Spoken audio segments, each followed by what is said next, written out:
Above all arts they nourished shipbuilding and seacraft, and they became mariners, whose like shall never be again, since the world was diminished. And voyaging upon the wide seas was the chief feat and adventure of their hardy men, in the gallant days of their youth. But the lords of Valinor forbade them to sail so far westward that the coasts of Numenor could no longer be seen. And for long, the Dunedain were content, though they did not fully understand the purpose of this ban. But the design of Manwë was that the Númenóreans should not be tempted to seek for the Blessed Realm, nor desire to overpass the limits set to their bliss, becoming enamoured of the immortality of the Valar and the Eldar, and the lands where all things endure. The ban of the Valar was the one command laid upon the Númenóreans by the Lords of the West. As the kingdom of the Dunedain was established on the Isle of Alena, those men who were blessed with this new home were forbidden to sail west out of sight of their own shores, forbidden to set foot on the Undying Lands. As we are told in the Silmarillion, this was to stop those men from becoming enamoured of the immortality of the elves and the Ainur. But why would this be a problem? In this video, I want to explore the ban of the Valar, providing a more in-depth explanation about just why mortal men were forbidden from stepping foot upon the land of bliss, why the great journey of the elves from Middle-earth to Valinor in the Years of the Trees was not the original plan, with grave consequences for the race of mortals dwelling in Numenor in the Second Age. I will also explain just what would happen to mortal men if they were permitted to dwell in the Blessed Realm, perhaps shining light on the motives of the Valar, hoping to avoid greater misfortune for those they failed to understand fully: men, the second born. I should first explain what I mean by the Undying Lands and why they are so important. The Valar, the greatest of the spirits created by the One, Eru Ilúvatar, didn't always dwell in this land. Once it stood as an empty region in the west of the world. The Valar dwelt in Almarin before the time of the Two Trees. This green island lay in the midst of the Great Lake in the centre of Middle-earth. In the spring of Arda, the light of the two lamps shone, and the Valar dwelt within the same realm that would eventually see the coming of elves and men. The spring of Arda ended when Melkor returned to Arda from beyond the walls of night and destroyed the lamps of the Valar. The Valar suffered defeat and fled Middle-earth at a time when Melkor was mightiest and could not be defeated by the Valar, even together. This is when Aman became the home of the Valar, a land of bliss, with mountains of defence raised against Melkor.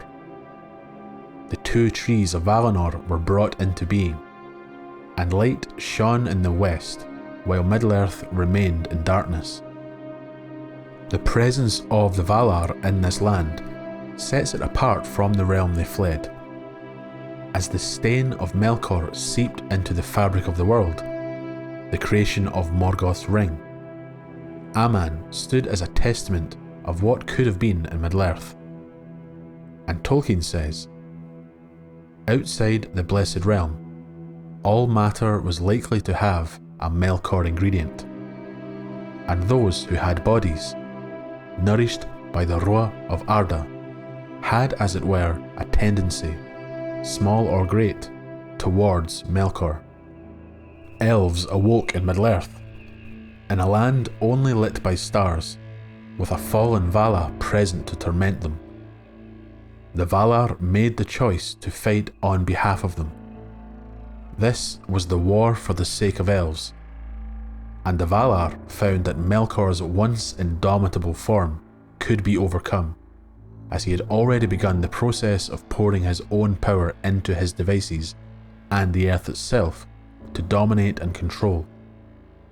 Melkor was chained and sentenced to dwell in the inescapable halls of Mandos for a time. You can learn more about the concept of Morgoth's Ring in my video dedicated to it. I have linked to it in the description. What the Valar did next was not according to the design of Eru. Remember, the Valar are not infallible. With Middle-earth suffering following the war between Melkor and the Valar were gathered in council. They stood divided. Tolkien tells us that Ulmo believed the elves should be left free to walk as they would in Middle-earth, using their own gifts of skill to order lands and heal their hurts, seemingly the wise choice. Pitying the elves, others feared the deceits of the starlit dusk, the dangerous world the elves had awoken in. They also greatly desired fellowship with the elves, and the Valar then agreed to summon elves to Valinor.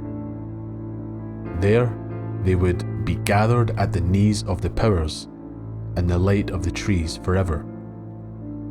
As Tolkien says, from this summons came many woes that afterwards befell. The invitation given to elves to dwell in a land unendangered by Melkor had arisen from anxiety and fear of Melkor. The elves had only recently awoken into this world. They were confronted by overwhelming contact with the Valar. The idea of the bliss of Aman and the beauty and majesty of the Valar was more than many could refuse. One reason why future contact between the children and majestic beings from the west were handled differently, such as the forms taken by the wizards in the Third Age. Tolkien tells us that the decision to journey west led to the diminishment of the elves and of men who would come later, for it was the intention of Eru for elves, as the firstborn, to be the elder brethren, to teach, and eventually leave the world in the capable hands of man. Many elves leaving had the unintended consequence of leaving men exposed to the deceits of Melkor, to the power of what they would fear as a god. Elves were never meant to live under the protection of the Valar and Aman, but to live free in Middle-earth.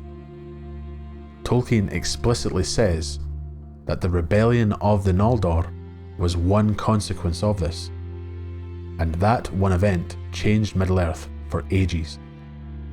This is where many then say it is unfair that men were not given the same privilege.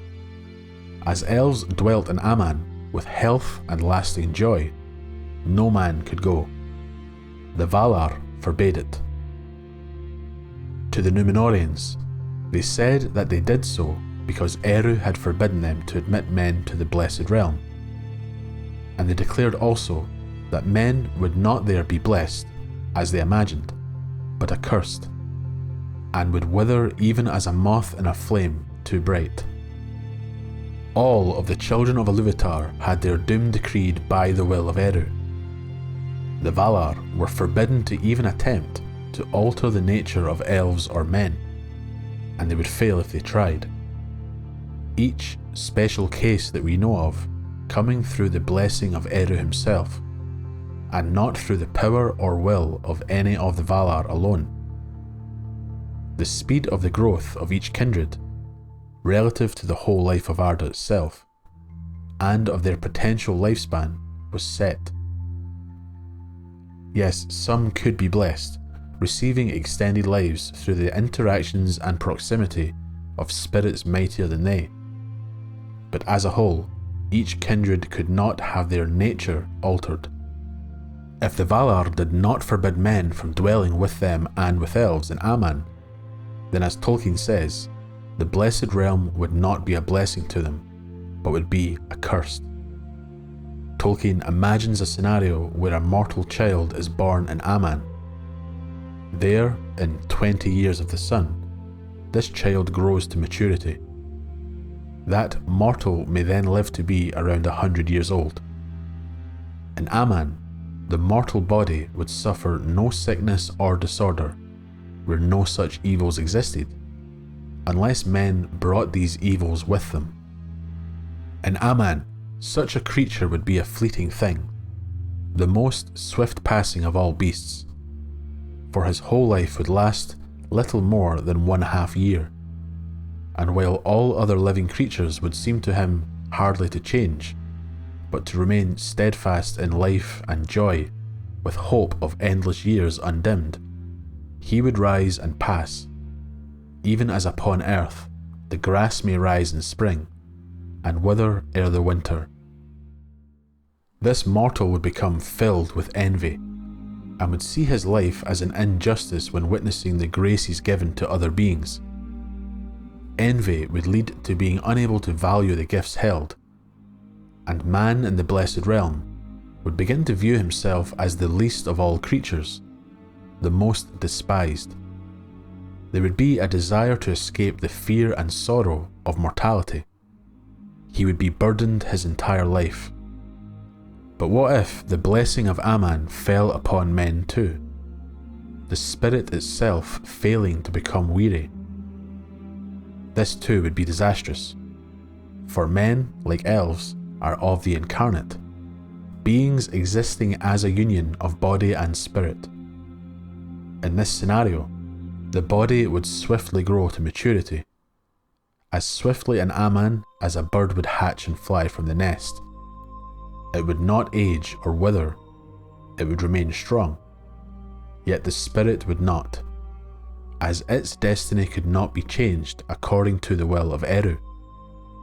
It is thought to leave the circles of the world upon death, perhaps to an even greater bliss with Eru himself, one of the many aspects of the gift of men.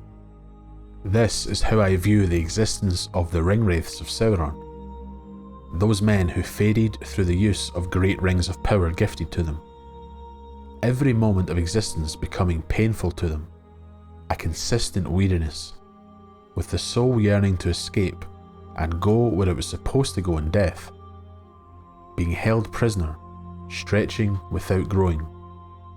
This disparity leads to the nature of the incarnate becoming unnatural, to the pain of both body and spirit.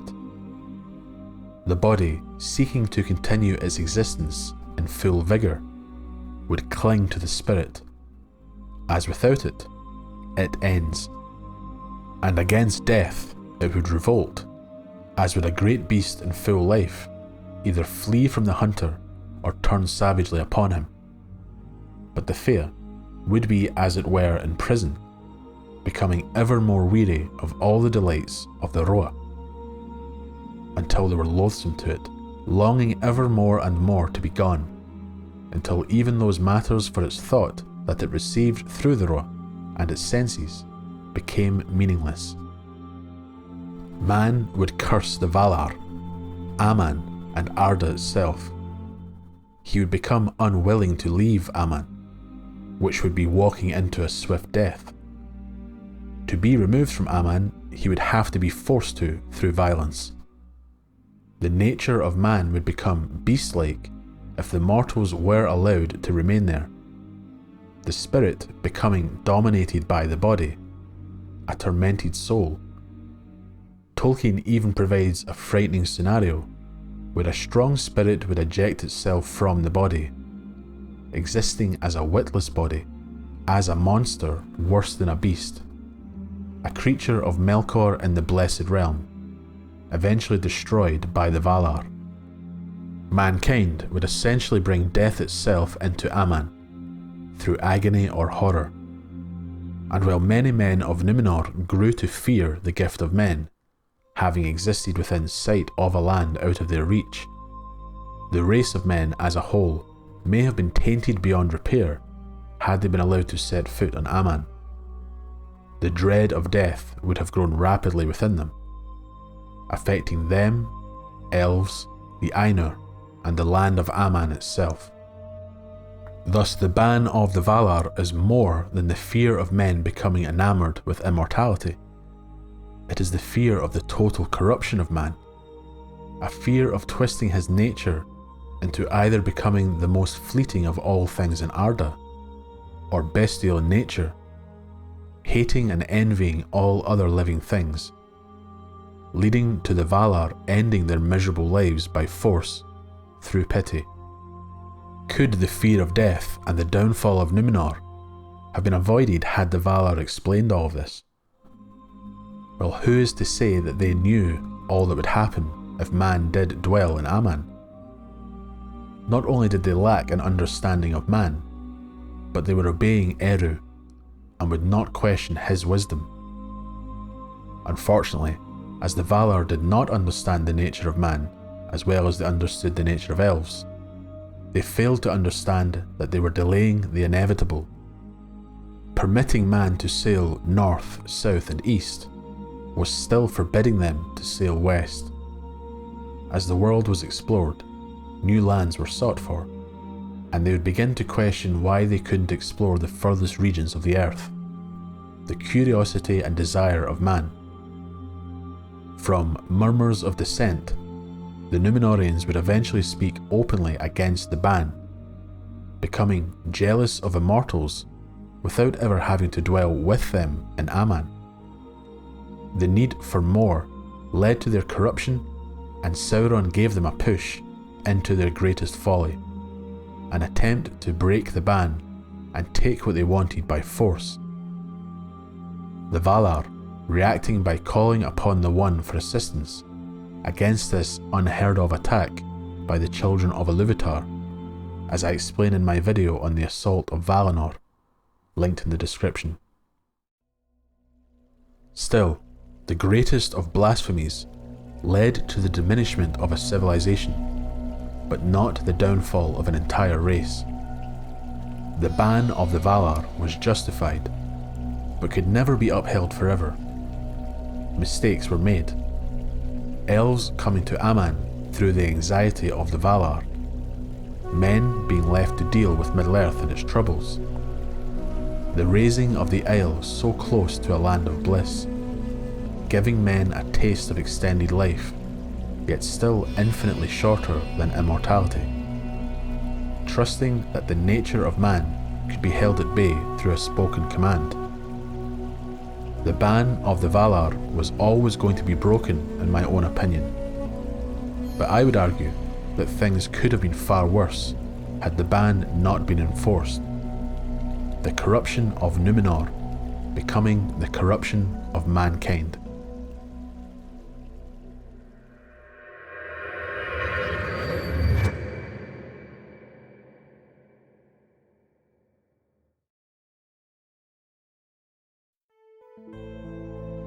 If you enjoyed this video about the Valar, there are more videos I have linked in the description that might interest you.